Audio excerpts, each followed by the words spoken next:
Bonjour. Donc aujourd'hui nous allons porter l'étude sur la transfiguration. Donc la référence est Marc chapitre 9 versets 2 à 10. Voilà. Donc Marc chapitre 9 versets 2 à 10.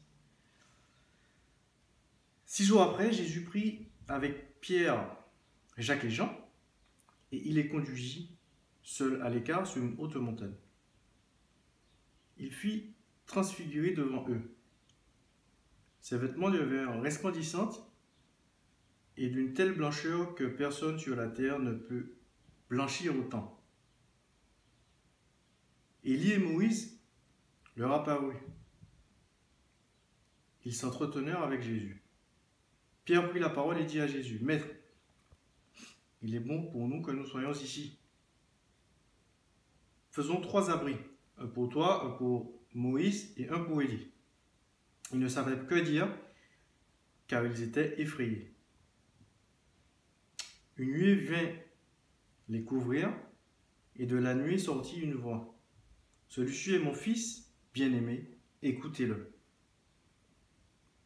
Aussitôt, les disciples regardèrent autour, et ils ne virent que Jésus seul avec eux. Comme ils descendaient de la montagne, Jésus leur recommanda de ne dire ce qu'ils avaient vu à personne, jusqu'à ce que le Fils de l'homme soit ressuscité. Amen. Donc on va s'arrêter là. Donc, nous constatons que dans ce court passage, il y a 4 manifestations en peu de temps. Voilà.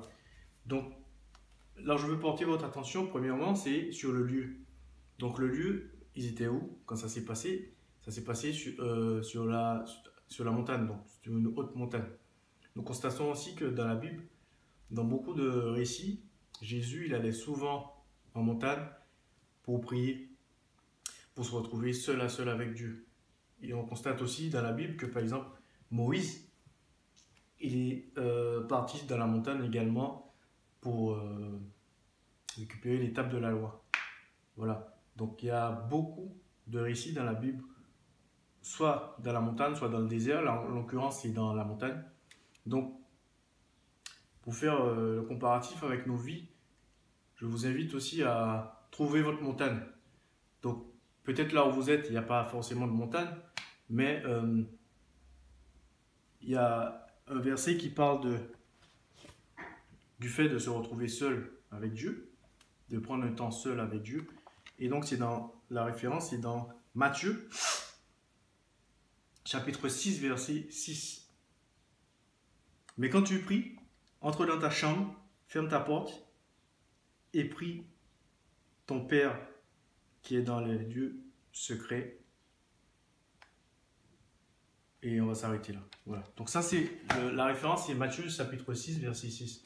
Donc ça nous encourage à passer des moments seuls avec Dieu, histoire de ne pas avoir de distraction extérieure, de bruit qui nous permet qui nous ferait perdre notre concentration, notre communion avec Dieu.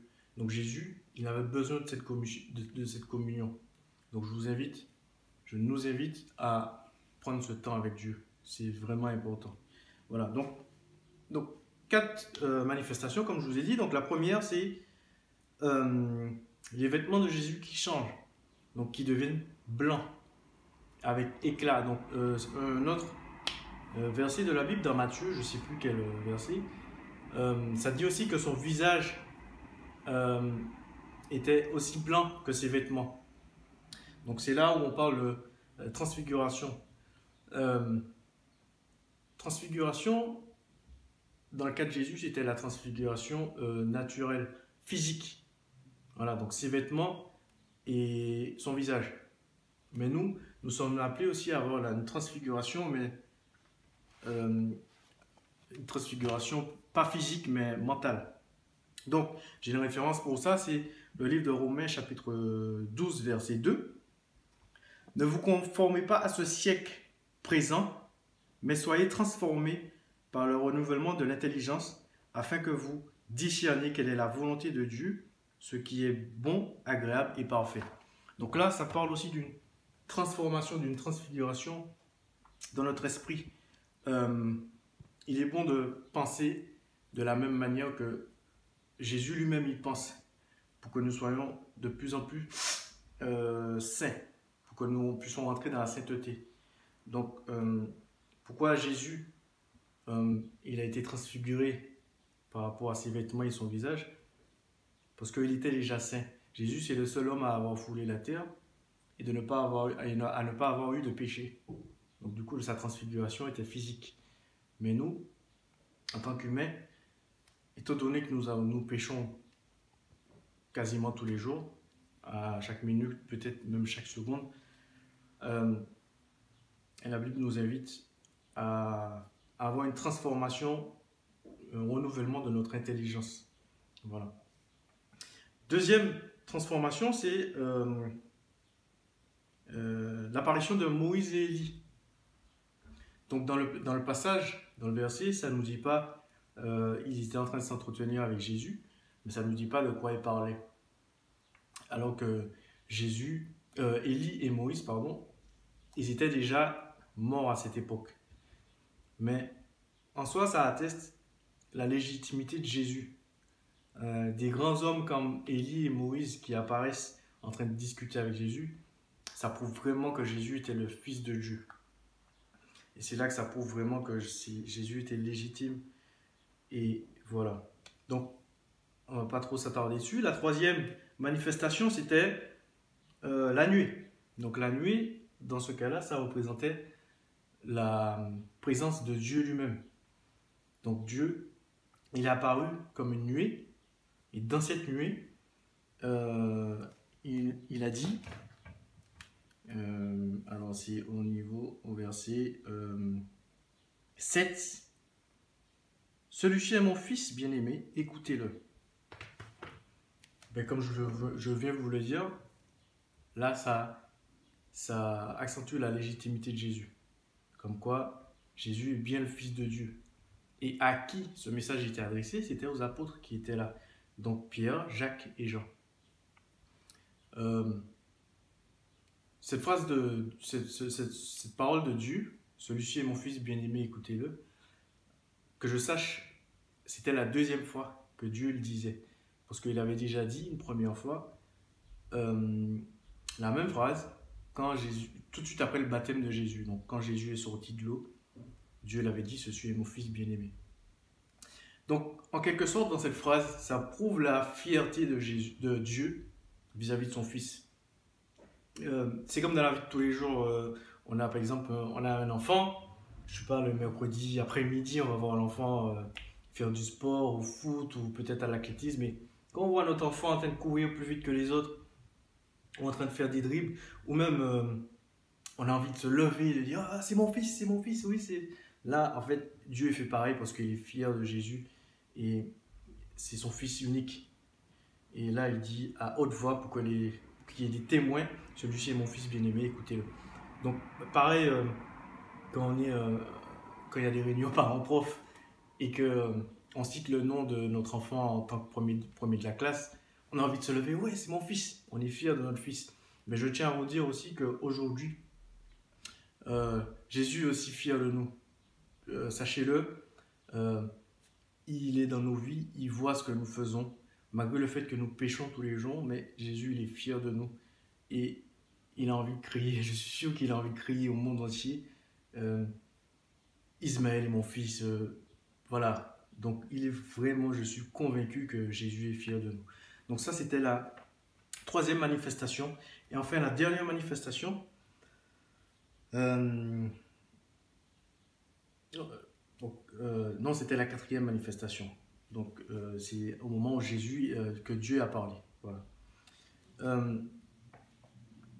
Voilà, donc à la fin du verset 9,